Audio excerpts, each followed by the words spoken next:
Di sini saya akan menjelaskan tentang perbandingan sistem ekonomi Islam, kapitalis, sosialis, dan liberal. Sistem ekonomi Islam. M.A. Manan di dalam bukunya yang berjudul Teori dan Praktek Ekonomi Islam menyatakan bahwa ekonomi Islam adalah ilmu pengetahuan sosial yang mempelajari masalah ekonomi rakyat yang diilhami oleh nilai-nilai Islam. Sementara itu, Halide berpendapat bahwa yang dia maksud dengan ekonomi Islam ialah kumpulan dasar-dasar umum ekonomi yang disimpulkan dari Al-Quran dan Sunnah yang ada hubungannya dengan urusan ekonomi. Secara sederhana, bisa dikatakan bahwa sistem ekonomi Islam adalah suatu sistem ekonomi yang didasarkan pada ajaran dan nilai-nilai Islam. Sumber dari keseluruhan nilai tersebut sudah tertentu Al-Quran, As-Sunnah, Ijma, dan Qiyas. Nilai-nilai sistem ekonomi Islam ini merupakan bagian integras dari keseluruhan ajaran Islam yang konvergensi dan telah dinyatakan Allah Subhanahu wa taala sebagai ajaran yang sempurna.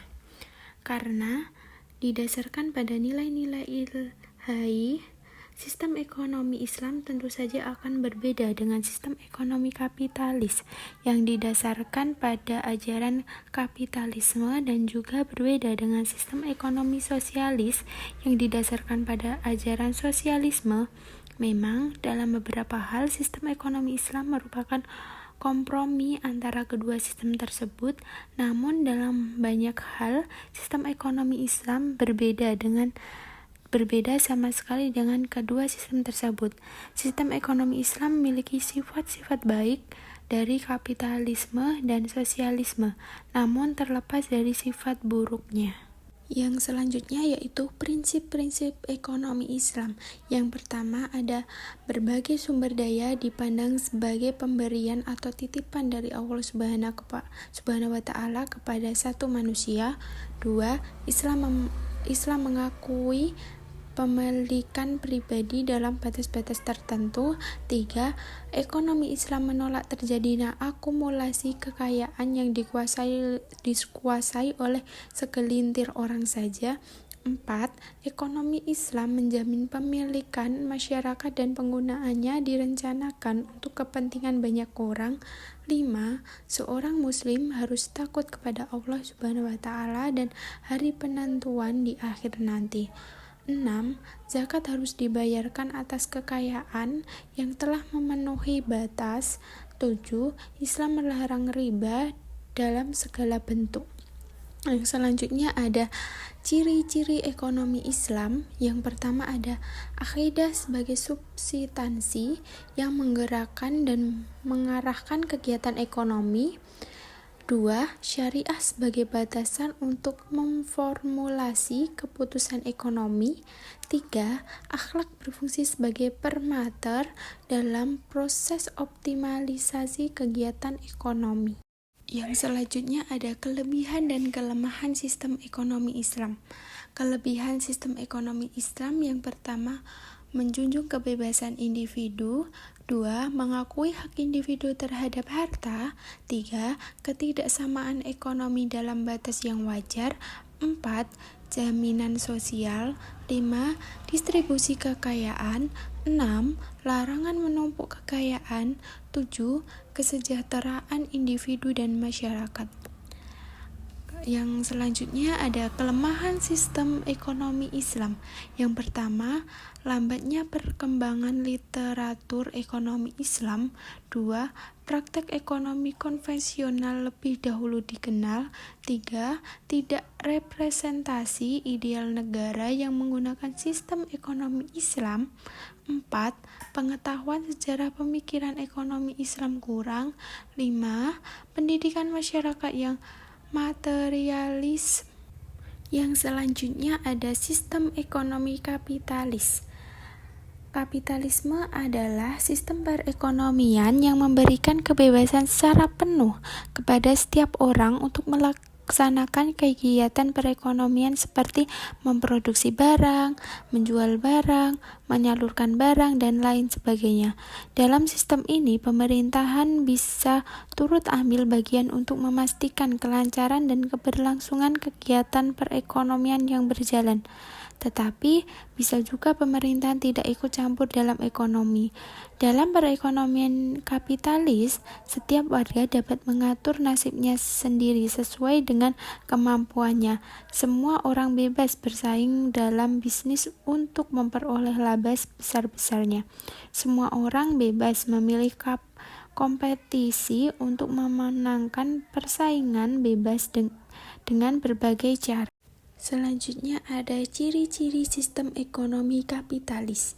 Yang pertama ada pengakuan yang luas atas hak-hak pribadi. 2. Perekonomian diatur oleh mekanisme pasar. 3. Manusia dipandang sebagai makhluk homo economicus yang selalu mengejar kepentingan sendiri. 4. Paham individualisme didasarkan materialisme warisan zaman Yunani kuno. Yang selanjutnya ada kelebihan sistem ekonomi kapitalis. Yang pertama ada lebih efisien dalam memanfaatkan sumber-sumber daya dan distribusi barang-barang. 2.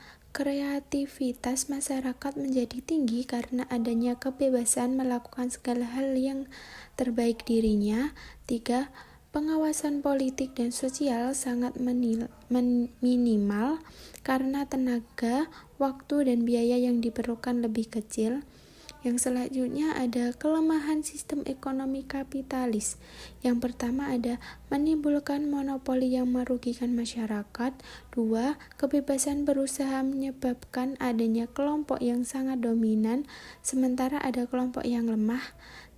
3. Menimbulkan penindasan terhadap manusia karena mengejar keuntungan atau laba yang sebesar-besarnya. 4. Tidak ada pemerintahan pendapatan karena setiap individu berlomba-lomba mencari keuntungan. Yang selanjutnya ada sistem ekonomi sosialis. Sistem ekonomi sosialis adalah suatu sistem perekonomian yang memberikan kebebasan yang cukup besar kepada setiap orang untuk melaksanakan kegiatan ekonomi, tapi dengan campur tangan pemerintah. Pemerintah masuk ke dalam perekonomian untuk mengatur tata kehidupan perekonomian negara serta jenis-jenis perekonomian yang menguasai hajat hidup orang banyak dikuasai oleh negara seperti air, listrik, telekomunikasi, gas, dan lain sebagainya.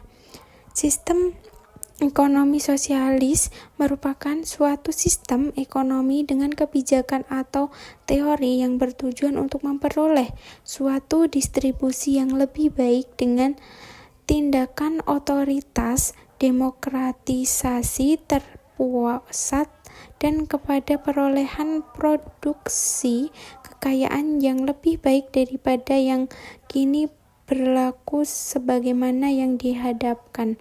Sistem ekonomi sosialis berpendapat bahwa kemakmuran individu hanya mungkin tercapai bisa berfondasi kemakmuran bersama.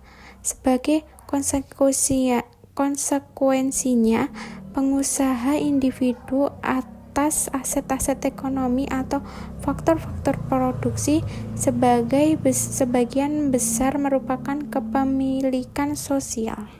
Selanjutnya ada ciri-ciri sistem ekonomi sosialis. Yang pertama ada seluruh sumber daya dikuasai oleh negara. 2. Produksi dilakukan untuk kebutuhan masyarakat. 3. Kegiatan ekonomi direncanakan oleh negara dan diatur oleh pemerintah secara terpusat. 4. Hak milik individu tidak diakui. Yang selanjutnya ada kelebihan sistem ekonomi sosialis. Yang pertama, ada semua kegiatan dan masalah ekonomi dikendalikan pemerintahan sehingga pemerintahan mudah melakukan pengawasan terhadap jalannya perekonomian. 2. Tidak ada kesenjangan ekonomi antara si kaya dan si miskin karena distribusi pemerintahan dapat dilakukan dengan merata. 3. Pemerintah bisa lebih mudah melakukan pengetahuan terhadap barang dan jasa yang akan diproduksi sesuai dengan kebutuhan masyarakat. 4. Pemerintah lebih mudah ikut campur dalam pembentukan harga. Yang selanjutnya ada kelemahan sistem ekonomi sosialis. Yang pertama ada mematikan inisiatif individu untuk maju. 2. Sering terjadi monopoli yang merugikan masyarakat. 3. Masyarakat tidak melakukan kebebasan dalam memilih sumber daya. Yang selanjutnya ada sistem ekonomi liberal. Sistem ekonomi liberal disebut juga dengan sistem ekonomi pasar bebas atau sistem ekonomi laissez-faire. Sistem ekonomi liberal merupakan suatu sistem perekonomian yang memberikan kebebasan sepenuhnya dalam segala bidang perekonomian kepada masing-masing individu untuk mendapatkan keuntungan yang sebesar-besarnya. Filsafat atau ideologi yang menjadikan landasan kepada sistem ekonomi liberal ini ialah bahwa setiap unit pelaku kegiatan ekonomi diberikan sebuah kebebasan untuk melakukan kegiatan-kegiatan yang akan memberikan keuntungan kepada dirinya. Maka pada waktu yang sama masyarakat akan mendapatkan keuntungan juga. Dengan demikian, setiap orang akan bebas bersaing dengan orang lain dalam bidang ekonomi. Adam Smith dalam bukunya yang berjudul The Wheeling of Nation 1776 juga menunjukkan bahwa kebebasan berusaha didorong oleh kepentingan ekonomi pribadi merupakan pendorong kuat menuju kemakmuran bangsa. Yang selanjutnya ada ciri-ciri sistem ekonomi liberal. Yang pertama ada setiap orang bebas mempunyai suatu alat-alat produksi. Yang selanjutnya adanya suatu kebebasan berusaha dan kebebasan bersaing. Yang terakhir ada dalam campur tangan pemerintah dibatasi. Yang selanjutnya juga ada kelebihan sistem ekonomi liberal.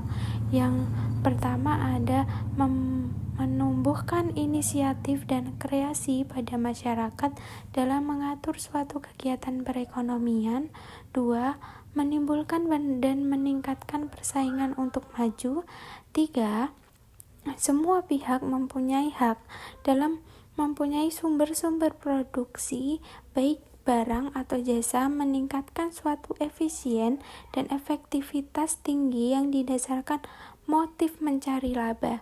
Yang keempat, munculnya barang-barang yang berkualitas tinggi supaya bisa laku di pasaran dalam memilih sektor usaha disesuaikan dengan kemampuan.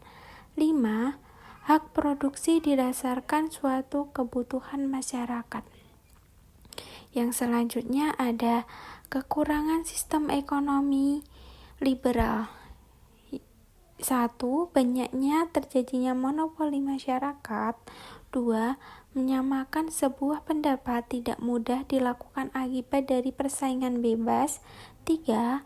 Masyarakat kaya akan semakin kaya sedangkan bagi masyarakat miskin tetap miskin. Yang keempat, munculnya persaingan tidak sehat.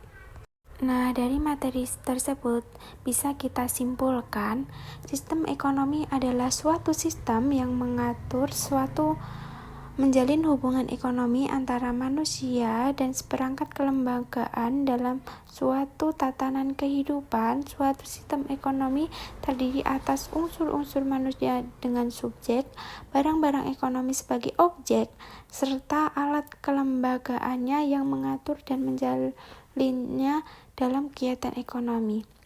Secara umum, sistem ekonomi yang dikenal dunia ada 4, yaitu sistem kapitalis, ekonomi sosialis, sistem ekonomi Islam, dan sistem ekonomi campuran atau liberal. Sistem ekonomi kapitalis adalah sistem perekonomian yang memberikan kebebasan secara penuh kepada setiap orang untuk melaksanakan kegiatan perekonomian seperti memproduksi barang, menjual barang, menyalurkan barang, dan lain sebagainya. Sistem ekonomi sosialis adalah suatu sistem perekonomian yang memberikan kebebasan yang cukup besar kepada setiap orang untuk melaksanakan kegiatan ekonomi, tetapi dengan campur tangan pemerintah. Secara sederhana bisa dikatakan bahwa sistem ekonomi Islam adalah suatu sistem ekonomi yang didasarkan pada ajaran dan nilai-nilai Islam. Sumber dari keseluruhan nilai tersebut sesuai tuntunan Al-Quran, As-Sunnah, Ijma, dan Qiyas. Sistem ekonomi campuran adalah sistem ekonomi yang berusaha mengurangi kelemahan-kelemahan yang timbul dalam sistem ekonomi terpusat dan sistem ekonomi pasar. Dalam sistem ekonomi, pemerintahan bekerja sama dengan pihak swasta dalam menjalankan kegiatan perekonomian.